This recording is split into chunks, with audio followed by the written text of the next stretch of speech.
All of us walk with a limp of regret, having made unwise choices in our past. But if wisdom is not knowledge, but knowing what to do with the knowledge that you have, then the question becomes, how do I deal with the guilt of my past of having made unwise choices? And how do I live in such a way so that I will make wise choices in the future? You get one life to live. You need to get wisdom.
All right, good morning.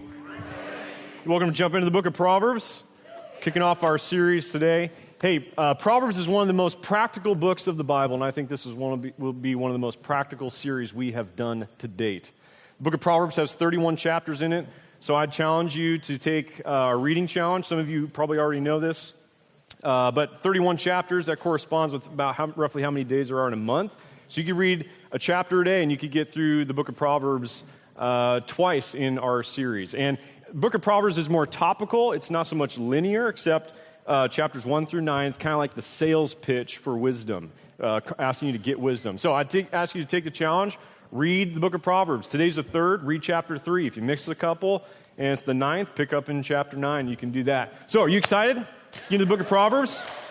Yeah, this is a good series. It's going to be very good. If you aren't going to want to miss it, if you are going to be gone or you have to be gone, download the app or listen to it online. You can do that as well. In 2 weeks, I'm going to be teaching you about how to ask the question that will revolutionize how you make decisions. How to ask a question that will revolutionize how you make decisions. And it's a decision that you don't just ask throughout your life. It's questions that you ask throughout pivotal moments and pivotal stages in your life. So if you're making a big decision in your life right now, just postpone that. Okay? If you're getting married, just postpone that until 2 weeks from now. All right, well, I have a question for you. If you have the option, and you have to make a decision, so listen carefully. You have the option, all right? Okay. If you have 2 things. One, you could have wealth. Would you pick wealth? Now, I mean like real wealth. So think of personal wealth. Think of if you want to send the kids to college, pay for your college fund, that's just paid for. Think of retirement. You don't have to worry about that anymore. Think about projects that you want to do around your home. Done. You want a house? How many do you want, and where do you want them? All your financial needs are met. Not just personal wealth, you could do things globally with your wealth. You could start a global initiatives if you wanted to. You could start research for a campaign globally. You want to buy Google? You could buy it. Want to buy Facebook? You could fund your own presidential campaign. You could do whatever you want. What would you choose? Okay, here's the option number 2. Some of you are like, I already know my option. You don't even have to tell me number 2. So you could have wealth, or you'd have security. Personal security. Think about every people that you don't like. These are the people that you see at Thanksgiving, and but more so, not just the people that you just don't like. People that have slandered you, they're silenced. People that criticize you, they're no more. People that have hurt you, harmed you, they're brought to justice. But not just that. What about worldwide security? What about ISIS gone from the face of the earth? So which would you choose? Wealth or security? You know what you choose? Okay, hold on. I'm going to throw out one more option. Or you could be wise. Which would you choose? What would a wise person choose? There was a man who was asked that question thousands of years ago. His name is Solomon. He wrote the book of Proverbs. And he was actually given those options, and he chose wisdom. And in choosing wisdom, he got the others thrown in. He got wisdom, and he got wealth, and he got security. This is unbelievable wealth that Solomon had. He regularly had shipments of gold brought into him. Just shipments of gold. I mean, like, it says silver was common in Solomon's day. Think of silver being common. I mean, he just had so much gold, he didn't even know what to do with it or where to put it. So he started making things out of gold. The soldiers that fought, like, put gold in the shields. Like, why not? It's like things to eat with, like, I'll make it out of gold. It says everything was made out of gold. I'm assuming, like, his underwear was made out of gold. I mean, it's like you're just trying to find things to get rid of it. He was more wealthy than all the billionaires of today combined. People sought audience with Solomon from all around the world. They would travel around the world just to hear him speak. Here's what Solomon says. He gives us the book of Proverbs and he says, hey, I've seen it all. Wealth, I've had it all. Security, I have security and peace from my enemies. I've seen it all. I've seen the fool, I've observed the simple, I've observed the mocker, I've observed the wise. And here's the cause and effect, here's what happens, here's the outcome. This is just how life happens. This is what happens. Solomon was much wiser than you and I. No one's going to be talking about you and me thousands of years from now. Solomon was an incredibly wise man. He comes to us and he says, here are some things that I've just observed about life. Using wisdom could save you money, could save you time, could save you a lot of tears. Could even save your future. We're an ironically foolish culture, aren't we? We're an ironically morbid, foolish culture. We mourn the death of Harambe the gorilla, and we cheer the death of our own children, if you're familiar with the laws passed in Texas. We're just weird. We're just foolish. We're foolish culture. Now, not only foolish, but we don't even seem to want wisdom. We don't even seem to seek after it. We reject it when it's given to us. People try to correct us or try to rebuke us or try to give us wisdom. I mean, we don't even want it. We don't even want to take wisdom. We don't want to ask for it. Now, if you're sitting there thinking, I don't think that's right. I think we ask for wisdom. Just turn to your neighbor, okay? Turn to your neighbor and tell them how you think they should raise their kids. See how well that goes. Now, I need to warn you, Proverbs is blunt, okay? It's just blunt. It's just telling how life is. Okay, so I don't want you sitting here for 40 minutes of the sermon. I'll give you a little warning. I don't want you to sit here for 40 minutes of the sermon just thinking, dude, I don't need you to tell me how stupid I've been. I was there. I was there when I made that choice. I was there when I made that decision. I was there when I did that. I was there when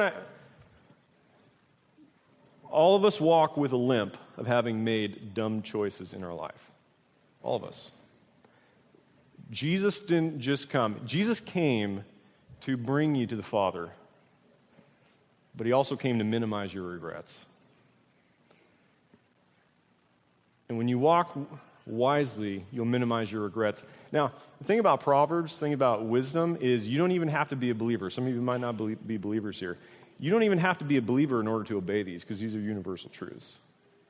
And you might be living wisely, you might be reaping some of the benefits of having lived wisely. But I'll tell you there's one thing that you can't do, and that's this. You cannot deal with the stupid choices that you've done in your past. But that's what Jesus can do, and that's what Christianity can do.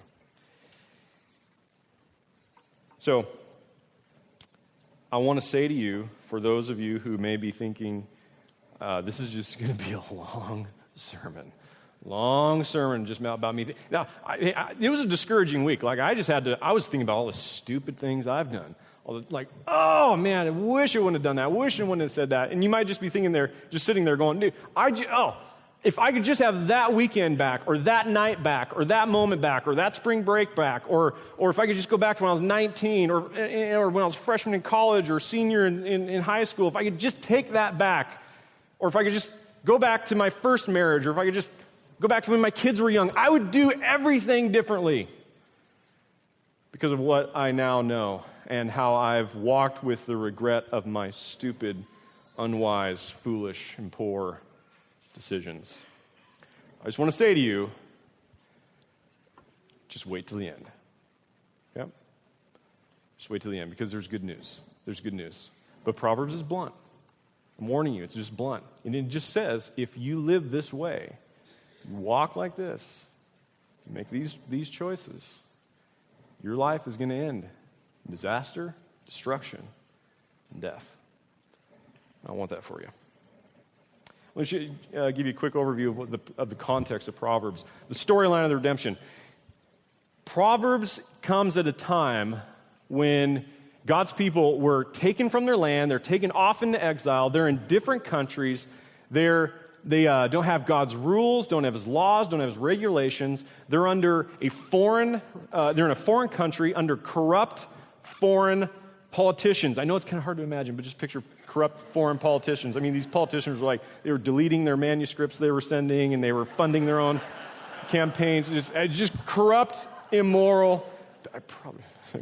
Corrupt, immoral people. Just try to imagine that. Okay, and here. So think about it. They don't have a place of worship. They can't get together.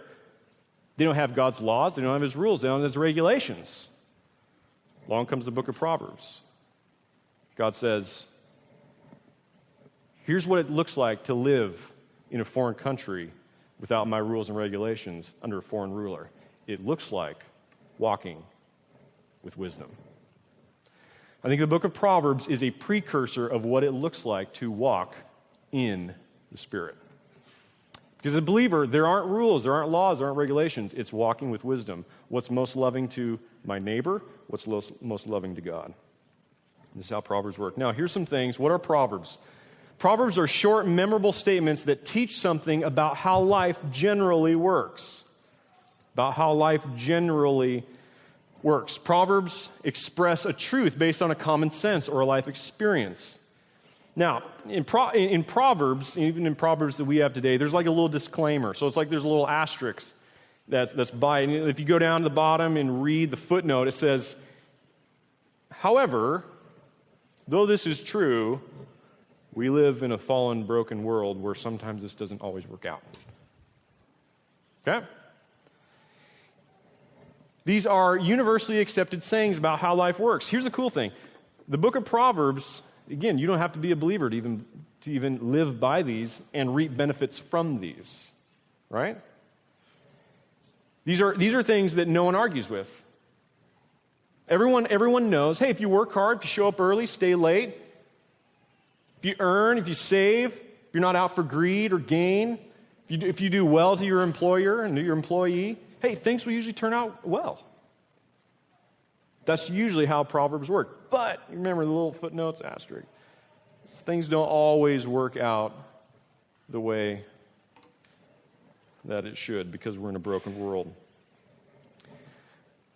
Here's the 4 things you need to know about the Proverbs. Number 1, that these are proverbs, not promises. So I want you to get this into your head, so I want you to say it with me, okay? So they're not, very good. There's a collection of wise sayings about how life generally works. Okay, so God has ordered and structured His universe in such a way that if you abide by these things, life will work. But if you keep pushing up against the patterns that He has put in life, the patterns of saving, the patterns of hard work, the patterns of being diligent, the patterns of being humility, if you keep forcing yourself up against them, you'll be a fool and your life will end in destruction.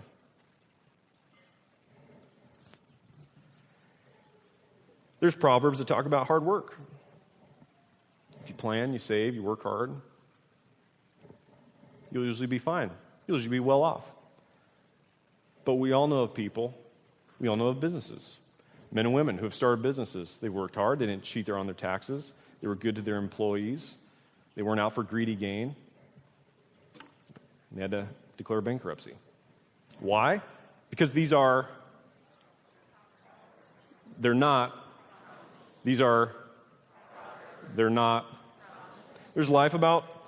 There's Proverbs that talk about if you fear the Lord and live a life that's upright in integrity, things will go well with you.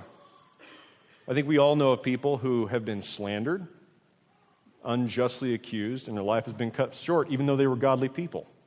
Why? Because but they're not. There's Proverbs that say, train up a child in the way he should go, and in the end, he will not depart from it. Now, there were movements started off in the 80s and 90s. I won't mention it, but it started with won't mention it. That took this as their mantra. This was it.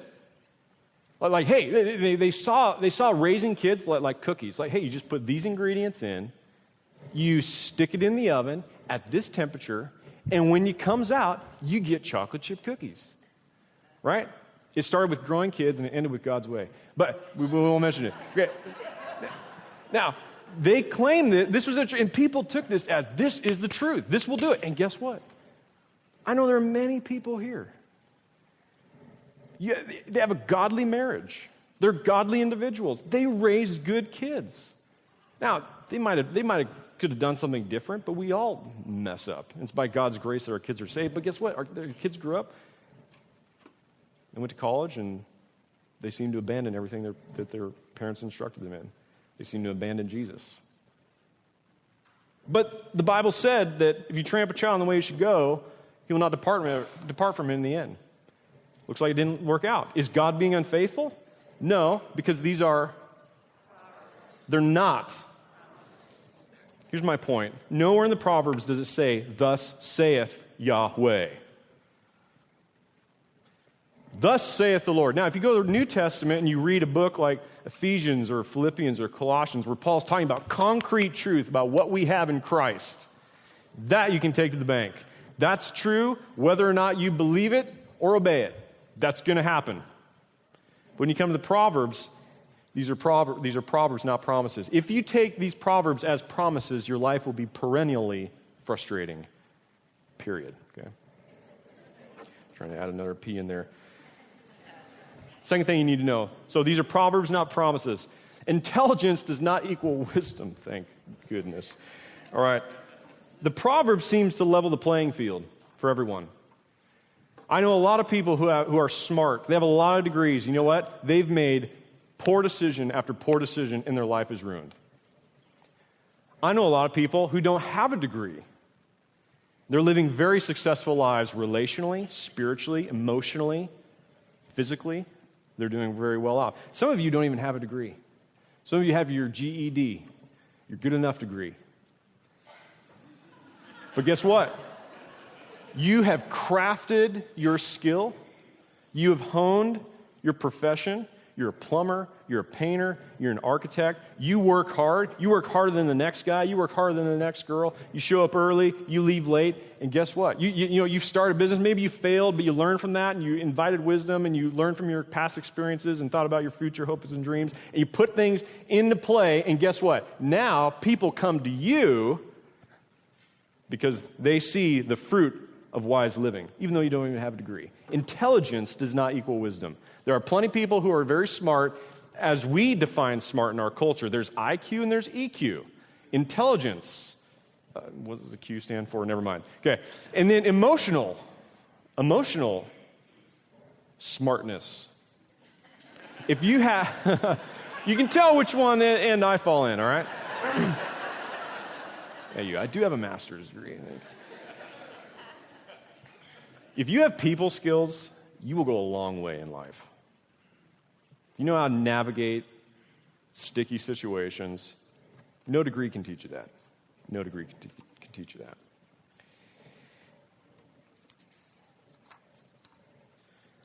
I know parents who have spent tens of thousands of dollars to send their children to this prestigious school. and they strap themselves financially. You know, they take out a second mortgage on the house, they take out another loan, or they take on another job, and they send their kids to school thinking, hey, if my kids will just get this prestigious degree from this prestigious school, then my kid will turn successful. But what they didn't realize is all they're doing is they're sending a fool to school. And schools don't make fools wise. You need wisdom. You need wisdom. There's nothing wrong with degrees. There's nothing wrong with going to a nice, prestigious school. Those are wonderful and those are great. I'm just saying, when it comes to wisdom, it levels the playing field because your intelligence has nothing to do with whether or not you make wise choices. Wisdom will lead you down the right path in the right direction with the right motives in order that you might make the right choices. And it doesn't take a degree to do that. Thirdly, it takes wisdom to know how to apply the Proverbs. So what do I mean by this? There are some Proverbs that seem to completely contradict one another. So for instance, in Proverbs 26:11, it says, don't answer a fool according to his folly. Otherwise, you'll be like him yourself. Okay? You got that? Don't answer a fool according to his folly, or you'll be like him yourself. Got that? Okay, go forth. Don't answer a fool. And then you read the next verse, and what does it say? Answer a fool according to his folly, or else he'll be wise in his own eyes. So oftentimes people say, oh, this is see, the Bible's contradicting itself. Which is it? Do you answer him or do you not answer him? See, we have truths in our own, we have proverbs in our own culture that we say that are contradictory. Right? Hey, birds of a feather flock together. But we all know opposites attract. Hey, you're never too old to what? To learn something new. You know what? You can't teach an old dog new tricks. Okay? These are simultaneously true. It takes wisdom to know how to apply which truth to which scenario, into which circumstances. It takes wisdom to know how to walk in that way. Wisdom is applying the truth in the right way at the right time for the right situations. And it takes wisdom to know how to apply which truth to the which circumstance and when to apply it. There's times when you need to correct a fool. There's times when you don't need to correct a fool, when you shouldn't correct a fool. I think kind of on a simpler level, there's times when we know, like for our children, there's times when we know, I'm going to intervene. There's other times, because it's going to harm them. It's going to lead to their destruction. There's other times, I think I'm going to let this one play out. Because they need to learn from it. It takes wisdom to know how to apply the Proverbs. Lastly, all sin is foolishness, but not all foolishness is sin. It's not a sin to run with scissors in your hands. It's not a sin to drink milk past the expiration date. It's not a sin to eat a lawnmower. But it's stupid. And God's for your good. He's for your good. He's not out after, he wants you to succeed in life. So here's what I mean. Let me give you an example. It wasn't a sin to return the phone call of that woman that wasn't your wife. It wasn't a sin. Might not have been wise. It wasn't a sin for you to have a private conversation with her. Might not have been wise. It wasn't a sin for you. It was a sin for you to give her a side hug. That's not a sin to give a woman a side hug. That probably wasn't wise. It wasn't a sin for you to go have lunch with her. Probably wasn't wise. It wasn't a sin for you. It's not a sin for you to go to her house. It's not a sin. It was a sin for you to crawl in bed with her. Here's what I mean. Folly compounded on top of folly will result in sin. You might be sitting there thinking, well, it's not a sin. Yeah, but that's wise. And you make another unwise decision, and another one, and another one, and another one, and eventually that will lead to sin. And it'll ultimately lead to your destruction. Remember what I said, hang in there till the end, okay? There are choices in your life that might not be a sin, but it might not be wise. So there are universal truths that God has put together. If you abide by, your life will just be easier. It just will be. Okay? So these are what? They're not promises. Proverbs gives a great contrast between the fool and the wise. And I'm sorry, those are so small, but I'll just read it to you. Here's what the fool does. The fool doesn't give thought to their ways.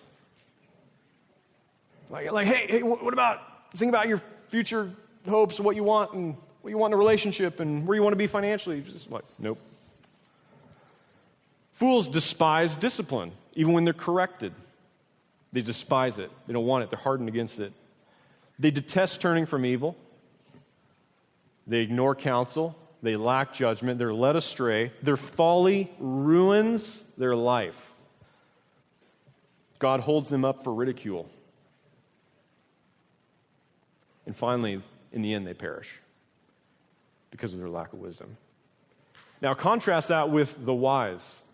The wise, they give thought to their ways. They think about, what do I want in the end? What do I want in the end with my relationship? What do I want in the end with my kids? Where do I want to be financially? They welcome discipline. Man, that was so dumb, but thank you for correcting me, because I see that correction in my life saved me from folly. They look for the way of righteousness. They receive instruction. They listen to advice. They fear the Lord. They shun evil. They receive counsel from others. They store up knowledge. And in the end, they're kept safe from the path of destruction. Isn't this a nice sermon? Just hang in there, okay? Hang in there. There's 3 characters of Proverbs that we come across of. The first one is the simple. The simple person. Now, the simple person, we might use other words for this. Like, they're just naive. They're just kind of clueless. They're just so simple. Now, what age category can you picture a gender and an age category that we could attach this to? Right? Maybe teenage boys. I don't know. Right? Okay, now, the great theologian Taylor Swift said this, and she nailed it. She nailed it in her song. She said, hey, when you're 15 and someone tells you they love you, you're going to what? You're going to believe them. Am I the only one that knew the lyrics to that? Okay. Thank you. Thank you. Right, you too. Yeah, why? When someone tells you they love you, you're going to believe it. Why? Because you're 15. Because you don't know. You don't know what that's. You don't know. Here's how they respond when they're trying to receive correction. They respond like, it's not going to happen. Don't worry about it. Nothing's going to happen. Now, what do they lack that older people have? Experience. Older people have experience that the simple just don't have. They don't know what it's like. Proverbs 22:3, it says, the prudent sees danger and hides himself. The simple go on and they suffer for it. Proverbs 14:18, the simple believes everything, but the prudent gives thoughts to his steps. Thinks about what do I want in the future? What I want in my marriage? What I want with my kids? What I want with my finances? They respond to wisdom. I can handle it. And we adults, we think, yeah, but I'm worried for you because I didn't handle it very well. I'm worried for you because your older brother didn't handle it or your older sister didn't handle it very well. The world is filled with people who have consequences in their life who didn't handle it very well. And you're saying, I'll handle it, and I don't think you can. They're like, nothing's going to happen. I'll swim across the Columbia. Like, I don't think that's wise. Because you don't know, you don't understand, you haven't been there before. You don't have that experience yet. Or they say, you're overreacting. Every teenager, look at me right now. Okay? Right here. There's a reason why, I'm starting to get to that age, but there's a reason why we as parents overreact. Do you know what's why? You know why? We anticipate the future. we know what those decisions lead to. Here's the thing, you have no idea what one moment, one decision, one choice, 5 minutes can change and alter the entire course of your life. And you can walk with a limp. But you don't know that. You don't know that because you're clueless. You're naive. You're simple. Because you don't know. You don't have that experience. You don't fear debt like you should fear debt. You don't fear debt like we fear debt. You've never been at the point to where you don't know how you're going to make a house payment, how you're going to make this next mortgage payment, how you're going to pay off that car, how you're going to pay off the rent. You just haven't been there. You just don't know yet. You don't know what it's like to have your heart so broken, not just disappointed, but broken to the extent where you don't know if you can trust another man or another woman. You don't know the consequences of not being careful with your sexuality to the point to where your soul just feels damaged to where you don't know if you can have intimacy with another man or with another woman. Hang in there, okay? Hang in there. Here's why. It's because you've never faced consequences. You've never been addicted to anything. You might be addicted to something now, you just don't know it because you don't know. Now, there can be different stages of your life, especially in new seasons of your life, where you can be simple. Okay? You often see this in young marrieds. Aren't young marrieds cute? They're so doggone cute. They're just like, oh, we're just so in love. Oh, we just have the most amazing conversations. Oh, he treats me just so like Christ. It's amazing. We have such great experiences, conversations. We're united with the soul. How long have you guys been married? Like 3 weeks. You just don't know. When you get married, you just don't know. Now, I've been married for 12 years. I consider myself out of the rookie years, right? I mean, Hollywood, that's like 50 years. But I'm not about to write a book on parenting. The jury's still out for me. I don't think you should write a book on parenting until, like, your kids are raising kids that aren't orangutans. You know? These are people that show up to your business, and they're always like, yeah, if I run this business, this is how I do it. You're like, yeah, thanks. I started this company, and I'm the one who hired you. So why don't you just go sit over there and type? Okay?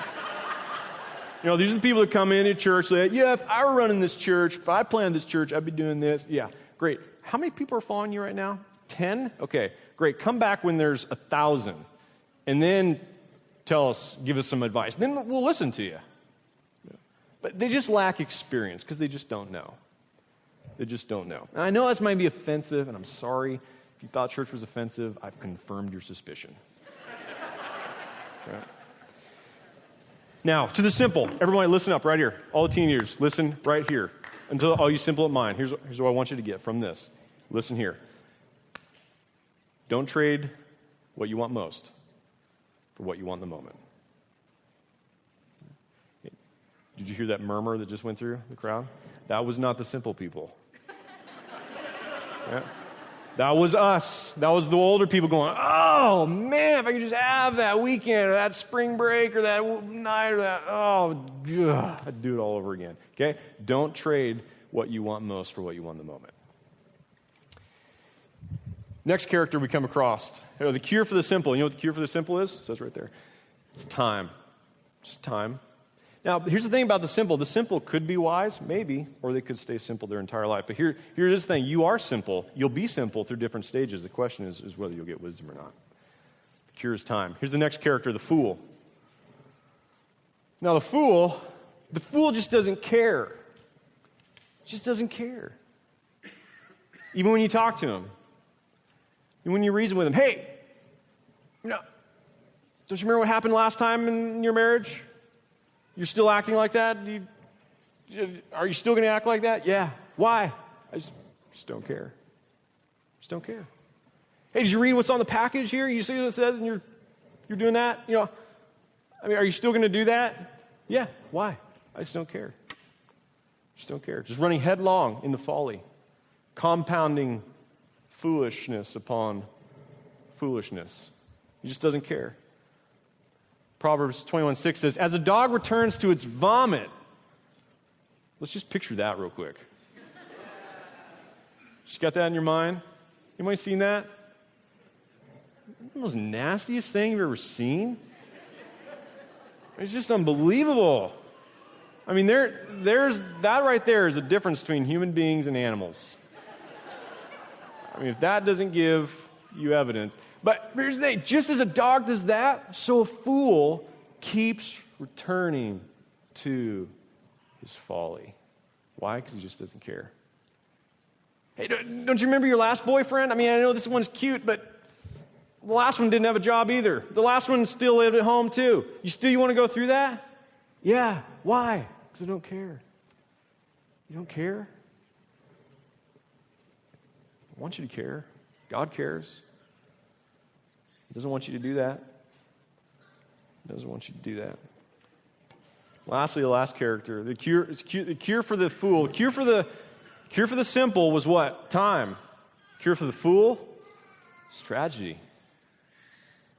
He just has to go through it. All of us have done that. All of us have made poor decisions in life, and some of us are living with the consequences of having made those decisions. Third character we come across is the mocker. Now, the mocker is the fool on steroids. He's Lance Armstrong on steroids. He's critical. He's quarrelsome. He's constantly bickering. Now, you can't reason with a mocker. You can't debate them. You can't argue against them. They will can try to control a situation. They'll try to manipulate the situation. They think they are the smartest people in the room. And when you try to give them advice, what do? They mock you. Whoever corrects a mocker invites insult. Whoever rebukes a mocker incurs abuse. Do not rebuke mockers, or they will hate you. Do you know what the cure is? As far as Proverbs is concerned, there is no cure. Now, this is not God talking. This is Solomon talking. And he says, if you're a mocker, see, the fool doesn't care. The mocker, he mocks at sin, laughs at sin, loves sin. You try to correct him, and he will heap abuse upon you. What are you? Are you simple? Are you a fool? Are you a mocker? Hopefully you're not married to this person. Hopefully you don't work for this person. Because they're very, extremely difficult. Now, here's the outcome. If you correct the simple, they won't get you. You correct the fool, and they'll ignore you. You correct the mocker, and they'll hate you. You correct the wise, they'll thank you. Because they understand, based on my past experience, based on my future hopes and dreams, I welcome that counsel. I welcome that wisdom. Because I realize that it's saving me from extreme folly and foolishness. That's the difference.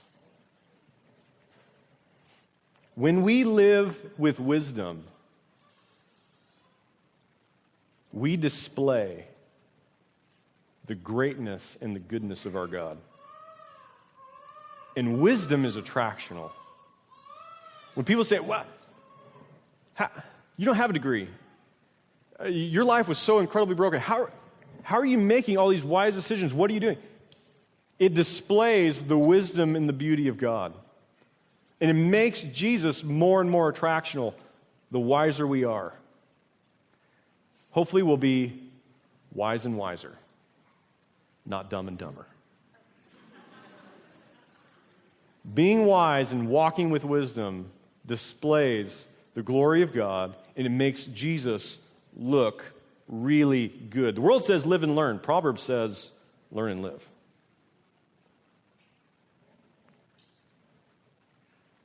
Proverbs is a way of learning to live in such a way that is life-giving to yourself and to those around you. If you're wise, people will want to be around you because they'll be built up by you. So if you want to know if you're wise or not, just think about this. Do people come to you? Do people come to you and ask for wisdom? Now, it's not just like, well, if people only knew. I mean, then they'd come to, no, that's a fool. You are never at the point where you are not in need of wisdom. When you think you don't need wisdom is probably at your greatest threat.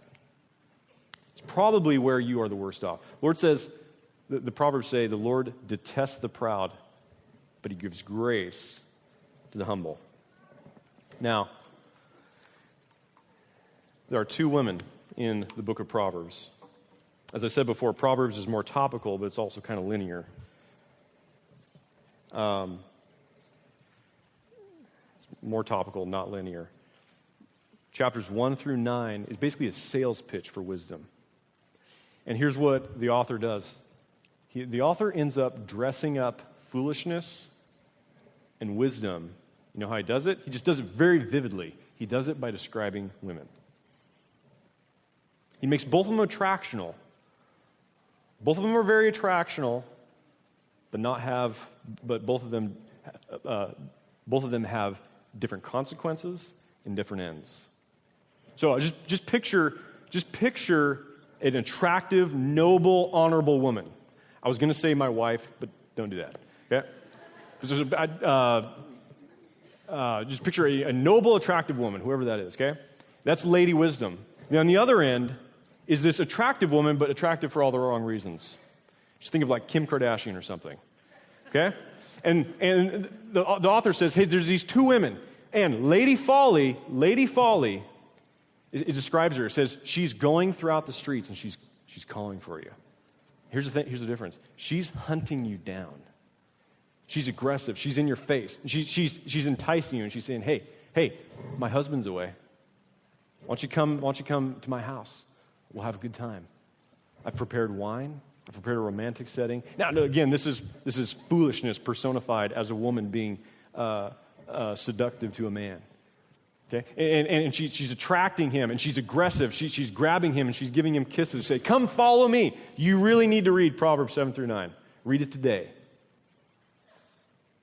Contrary to that, Lady Wisdom is calling in the streets. She's not pursuing you, but she's calling to you, and she's inviting you. Do you want wisdom? Do you want life? Do you want joy? Do you want happiness? Come follow me. I invite you to come. Embrace me. Embrace wisdom. Find wisdom. Love wisdom. Pursue wisdom. The end. Those who follow Lady Folly, their life will end. See, they think they're in for a good time. The fool, the simple, and the mocker. They're following Lady Folly, and they think, hey, this is going to be a good time. It's going to be a good night. And guess what it says? It says, you're like an ox headed to the slaughter. That's you. The barbecue's on, the knives are being sharpened, and you're the meat. And Lady Folly is calling you, pursuing you, grabbing you, and saying, come with me. And Lady Wisdom is saying, I'm here. Embrace me, love me, follow me. Now, I want to speak particularly to those of you who might be discouraged at this point. And you might just be thinking, you know what? This has been great, but my life has been one gigantic, unwise decision. I just wish I could go back to that moment or that night or that spring break or when I was 19 or freshman in college or senior high school or whatever and just undo what I did, but I can't. I want you to know that your foolishness doesn't have to define you. Your guilt might be great, but God's grace is greater. You don't have to live in your past because that's not how God views you anymore. He doesn't view you in your past, in your folly. But in Jesus, he views you as righteous, as holy, as lovely. You might be thinking,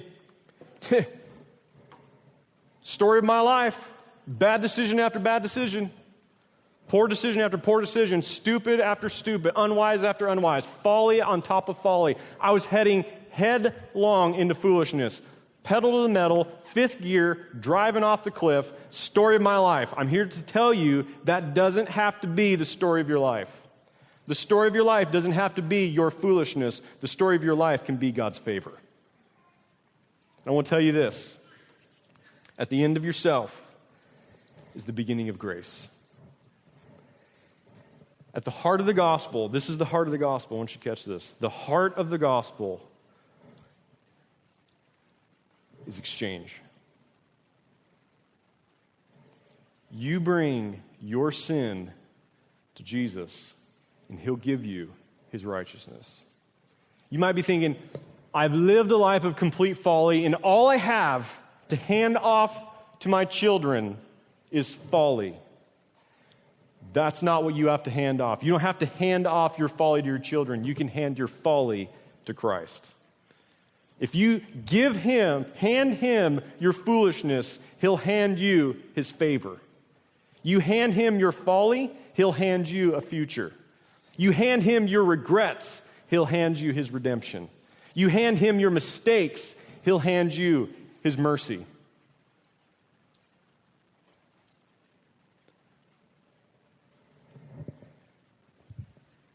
If you want the way out of wisdom, if you want the way out of folly, you want into Jesus.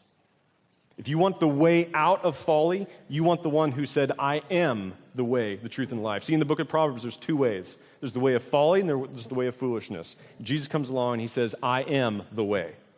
I am the truth, and I am the life. Jesus is your way out. Now, there's an amazing verse in 1 Corinthians 1, verses 30. It says, Jesus is for us our wisdom, our righteousness, and our redemption. Now, do you see it? Your folly led to your what? Your sin. And your sin led to your destruction.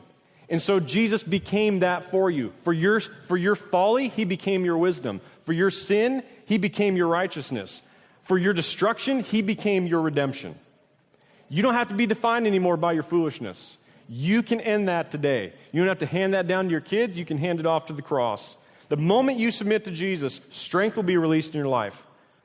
Purpose will be released in your life. Freedom will be released in your life. You don't have to sit and regret the past. You don't have to regret your mistakes. You don't have to regret the decisions that you should have or shouldn't have made. You don't have to think about what could have been or what might have been.